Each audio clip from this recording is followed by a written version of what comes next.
Good morning, students. This lecture is specially meant for BA Part 2, English Literature students. And this topic, that is summarizing, it is prescribed in your second paper of prose and fiction. Now, see, summarizing is a very important skill. And you read any text, you read any novel, you read any piece of article. So you summarizing means getting the condensed overview, you know, of the original piece. You know, it's a technical skill that demonstrates your reading comprehension and writing ability. Now, summarizing, it has got making a summary. Suppose you get a story of four pages, or you get an article of 4 pages, so it has to be in quarter. So the main what you say the main space, or the main your content from 4 pages in a precise way must come to 1 page. That is the main thing. Then you don't have to repeat the same idea, because you have to give the main idea what the writer is trying to convey to you.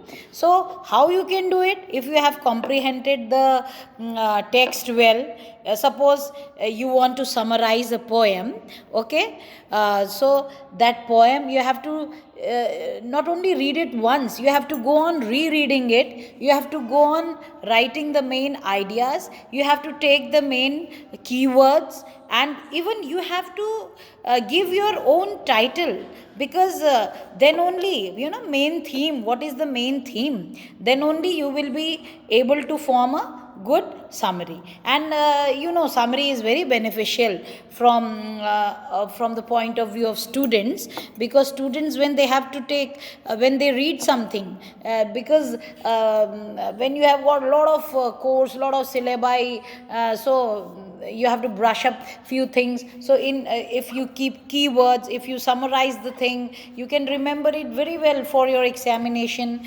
So it proves to be very beneficial even for the students, and it even pays you later on in your what you say in your career further. So students, I have given you notes on this particular topic, so I will just read out a few points which are very, very essential to summarize a text.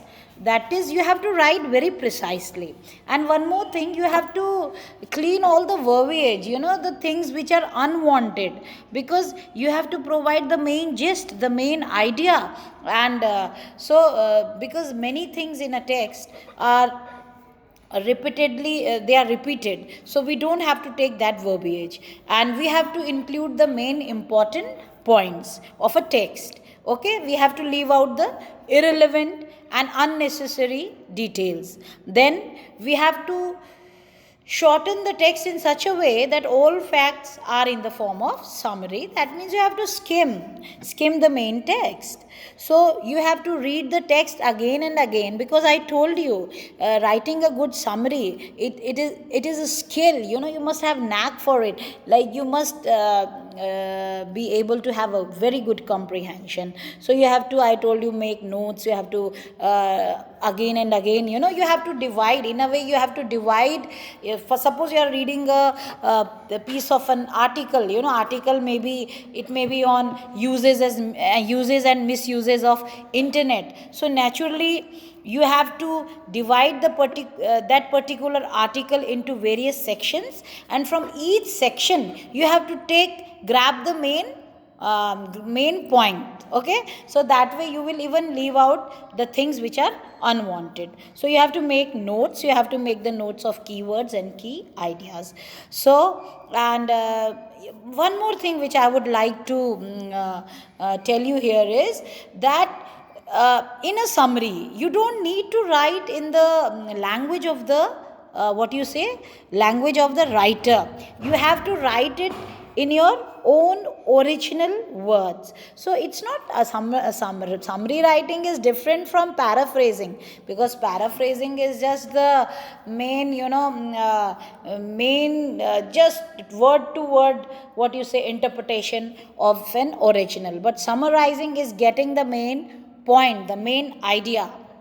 Now, so you, and one more thing, you have to write summary in a very, what you say, in a present or simple present or simple past. That is what.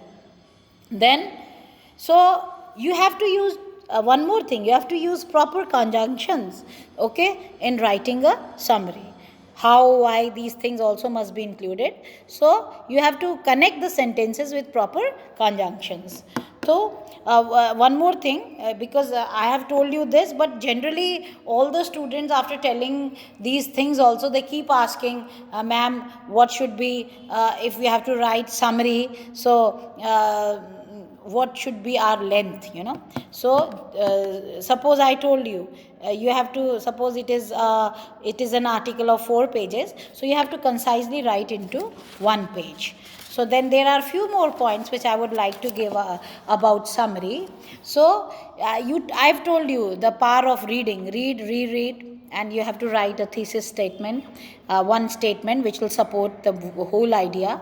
And then one more thing, you have to be, when you are writing when you are summarizing, you have to be very particular about your grammatical skills, syntax pattern, your punctuation. So kindly re-revise what you are doing in a summary. And I told you, it is very beneficial for the students, and it even pays you in your later career. And for literature students, this is one of the most important skills, which supports you in writing. So it proves to be very beneficial for the students, because they can focus on the key ideas, the main points. Okay. Now, to further, so I have told you, you have to determine the main ideas. Okay. And further, I told you, you don't have to write in the language of the writer. You have to restate your own, in your own words, what the writer is trying to convey. And here, one more thing I would like to link, that is, you don't have to critique, you don't have to give the critical analysis in summary, because that is not required. You just have to give the main idea which writer wants to convey, but in your own words and very crystal clear. Then few more points I would like to discuss, that further I will just one of the, how you can, because you are students, you are literature students, so how you can practice summarizing.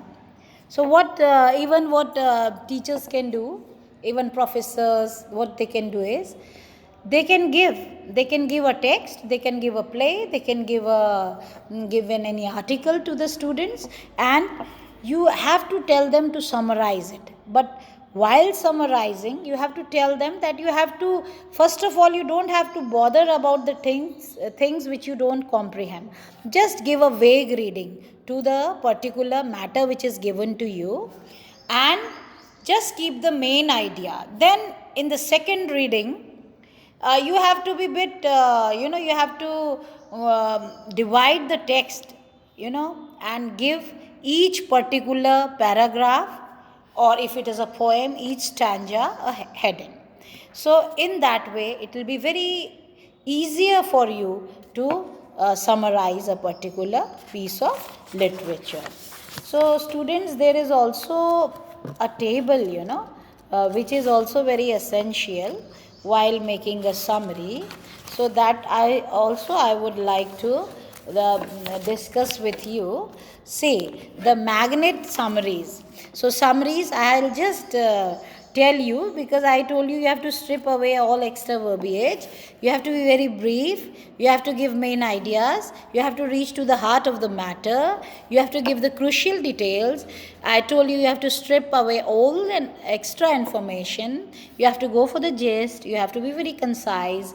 You have to reduce to the main information, and you have to mainly notify the key words and the phrases.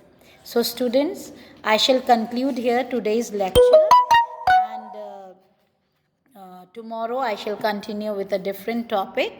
Thank you so much for listening to me so patiently. Thank you.